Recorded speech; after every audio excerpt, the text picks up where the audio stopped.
Bonjour à toutes et à tous, très heureux de vous retrouver pour ce 12e numéro de Foot Academy, votre émission pour parler football sur Jim Lusk. Très heureux d'être à vos côtés pour cette nouvelle émission et je vous propose bien évidemment de découvrir le sommaire.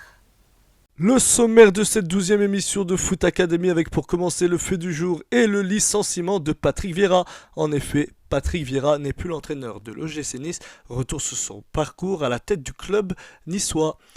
Notre cher Ligue 1, 13e journée du championnat de France de Ligue 1, retour sur les différentes rencontres. Notre tour d'Europe, alors que s'est-il passé en Espagne, en Italie, en Angleterre et en Allemagne? On vous dit tout. Et enfin le point LOSC, Lille qui cartonne en Coupe d'Europe, qui cartonne en championnat de France, retour sur la prestation des Lillois cette semaine.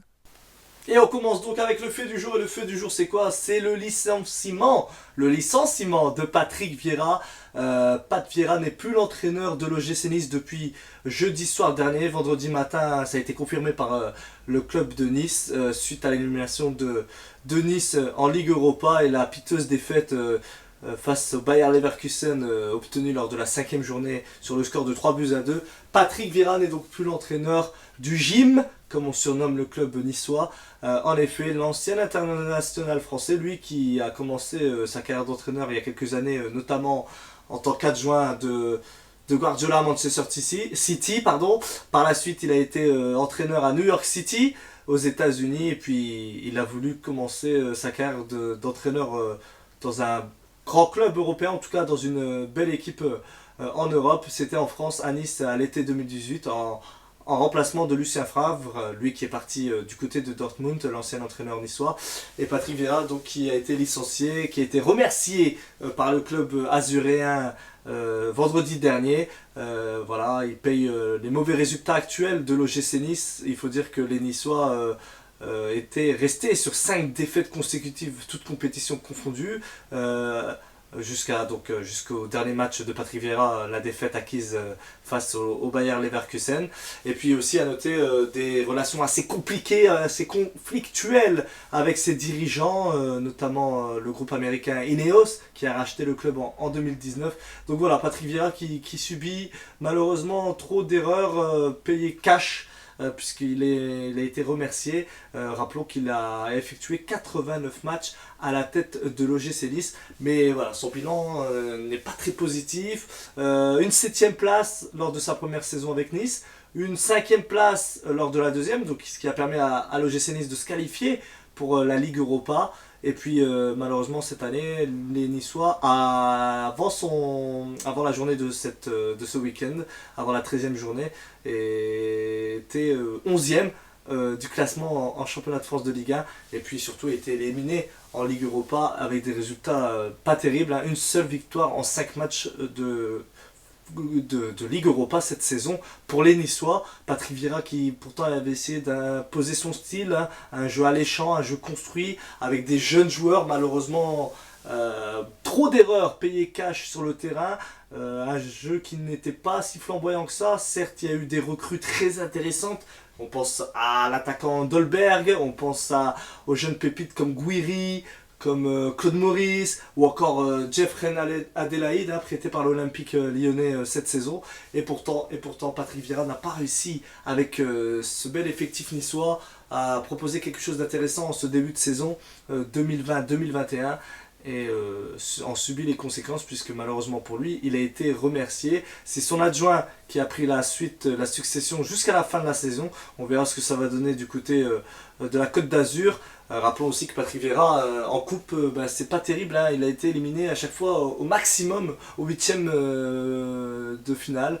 Donc voilà, Patrick Vieira qui ne laissera pas une trace indélébile, il est vrai, du côté de Nice, mais il a réussi malgré tout à essayer de proposer de temps en temps quelque chose d'intéressant. Et puis sa relation aussi un peu compliquée avec les supporters niçois qui ont notamment demandé sa tête à quelques reprises depuis la saison passée, ont fait que Patrick Vieira n'est plus l'entraîneur de l'OGC Nice. Donc on espère pour lui bien sûr qu'il va rebondir et ce très vite. Voilà, à l'image de Thierry Henry qui l'a revit en MLS en tant qu'entraîneur principal dans le championnat américain.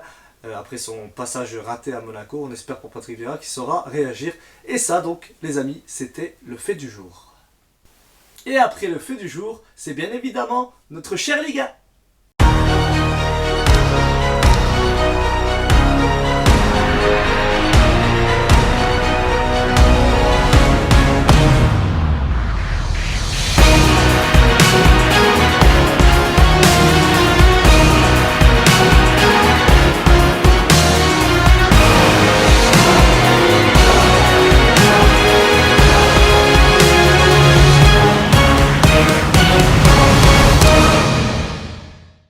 Et notre chère Ligue 1, donc notre bonne vieille Ligue 1, 13e journée du championnat de France de première division. On va commencer par Marseille qui s'est imposé vendredi soir sur la pelouse de Nîmes 2-0 avec notamment Dario Benedetto, buteur, l'Argentin qui marque à nouveau contre les Nîmois. Il avait fait déjà l'année passée.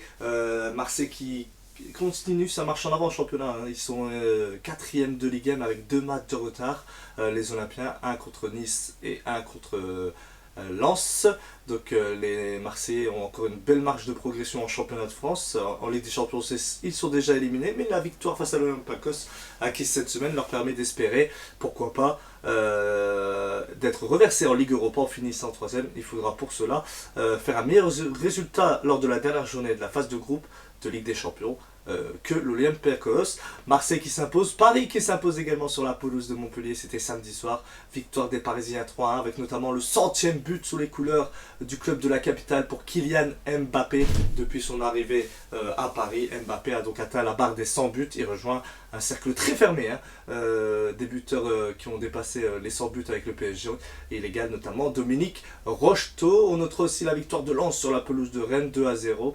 Les Rennais n'y sont plus pour l'instant. En ce moment c'est compliqué pour le stade rennais de Julien Stéphan, qui a d'ailleurs lui-même avoué que c'était une période délicate et que pour l'instant ses joueurs devraient plutôt penser à jouer le maintien que les places européennes. Bon, c'est un peu dur, mais je pense qu'il a fait ça pour piquer son équipe. Les journées du dimanche avec notamment aussi les matchs du dimanche plutôt avec la victoire de Bordeaux 1-0, victoire 1-0 à domicile pour les Bordelais grâce à un but d'Hatem Ben Arfa, en pleine forme en ce moment. Hatem Ben Arfa, auteur de 2 buts et une passe décisive lors des 3 derniers matchs avec les Girondins. On notera aussi la belle victoire 4-0 de Strasbourg sur la pelouse de Nantes. Et voilà, ça permet de donner un peu d'air aux Strasbourgeois. 0-0 notamment aussi entre Dijon et Saint-Etienne qui n'arrive pas à enchaîner par une victoire depuis maintenant près de 10 matchs.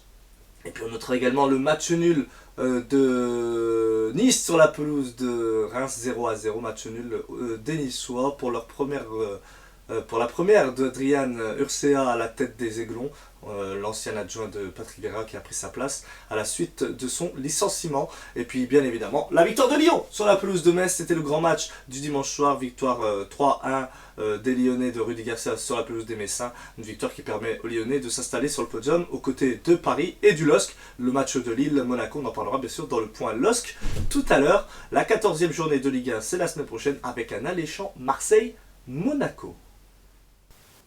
Après avoir parlé de la Ligue 1, je vous propose bien évidemment de voir ce qui s'est passé chez nos voisins avec notre tour d'Europe.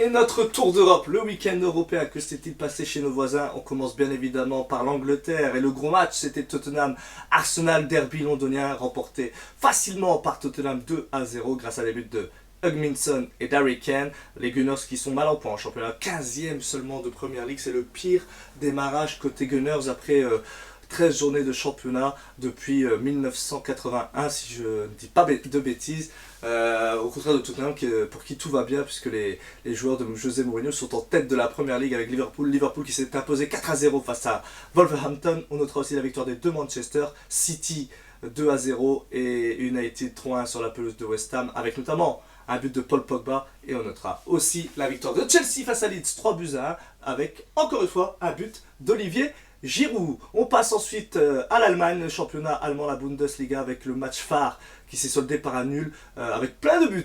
Bayern Munich, Leipzig, 3 buts partout, une grosse affiche. Le Bayern qui est leader, Leipzig qui est 3e. Score final donc 3 partout, avec notamment 3 passes décisives pour Kingsley Coman, côté bavarois, une performance aboutie du français. Deux autres résultats importants dans le championnat allemand, c'est le match nul de Dortmund sur la pelouse de Francfort, 1 partout, et la belle victoire de Leverkusen 3-0 sur la pelouse de Schalke. Pourquoi je vous parle de ce résultat? Parce que ça permet à Leverkusen d'être deuxième du championnat d'Allemagne, juste derrière le Bayern Munich et juste devant Leipzig. Donc voilà, un championnat allemand plein de suspense, même si le Bayern est encore une fois en tête. Après l'Angleterre, après l'Allemagne, on passe en Espagne. Le Real Madrid qui devait se remettre de sa défaite acquise en Ligue des Champions cette semaine. Le Real de Zinedine Zidane qui s'est imposé 1-0 sur la pelouse du FC Séville. Le Real est toujours dans les 4 premiers du championnat espagnol. On notera aussi la belle victoire de l'Atlético Madrid 2-0 avec enfin un but de notre Français Thomas Lemar. Cette victoire permet à l'Atlético d'assurer sa première place. Et on rappelle que l'Atlético a 2 matchs en retard dans ce championnat d'Espagne. Donc autant dire qu'ils peuvent prendre de l'avance, les joueurs de Diego Simeone. Et puis enfin, un résultat aussi important en Espagne, c'est la défaite du Barça sur la pelouse de Cadix, le promu qui s'impose 2-1. Lionel Messi qui a perdu 28 ballons. C'est un record pour lui dans un match joué avec le FC Barcelone. Lui qui aurait pu être un héros dans ce match et encore plus une légende, puisque s'il avait marqué au moins un doublé avec le Barça face à Cadix, il aurait pu atteindre les 643 buts inscrits dans sa carrière avec un même club, donc avec le Barça. Il aurait égalé cette performance de Pelé, la performance de Pelé le Brésilien qui avait fait cela à l'époque avec le FC Santos. Mais bon, ce n'est que partie remise pour Lionel Messi. On a fait l'Angleterre, on a fait l'Allemagne, on a fait l'Espagne, il nous manque l'Italie, nos voisins italiens. On notera la victoire alors de la Juventus 2-1 face au Torino, la victoire de l'Inter Milan 3-1 avec notamment un doublé de l'international marocain Achraf Hakimi. Le leader, le Milan, s'est imposé 2-1 sur la pelouse de la Sampdoria. Cette victoire permet au Milan d'être toujours leader. On notera aussi la belle victoire de Naples sur la pelouse de Crotone, 4-0. L'équipe qui a rendu hommage à Diego Maradona la semaine dernière, l'équipe de Gennaro Gattuso qui continue sa marche en avant en championnat et toujours bien placée au classement. Voilà, on a fait notre petit tour d'Europe, notre petit week-end européen, et le prochain c'est bien évidemment la semaine prochaine avec des belles affiches, on l'espère. Et pour bien terminer cette émission, c'est bien évidemment l'heure du point LOSC.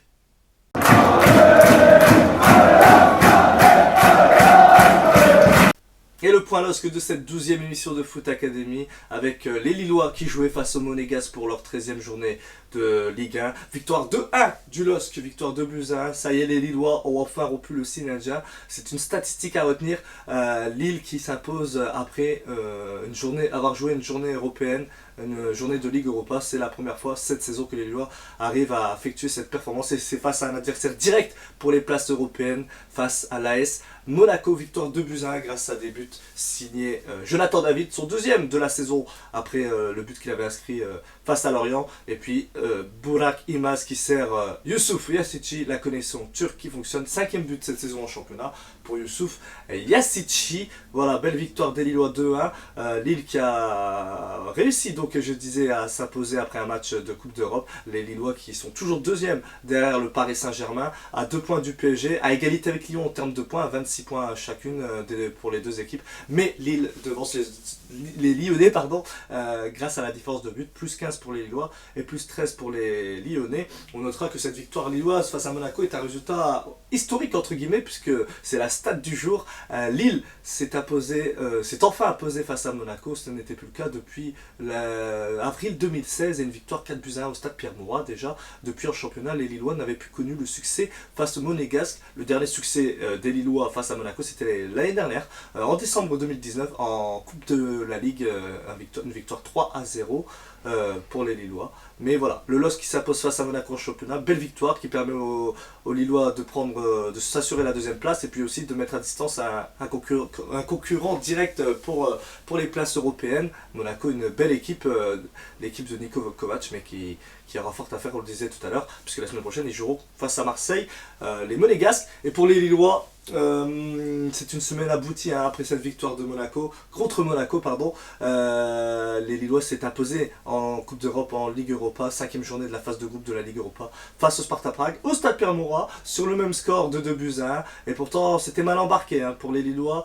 Ils étaient menés à 0 alors que le Sparta Prague était à 10 contre 11, mais Burak Yılmaz qui était remplaçant au coup d'envoi est entré à la 70e minute de jeu et puis a inscrit un doublé.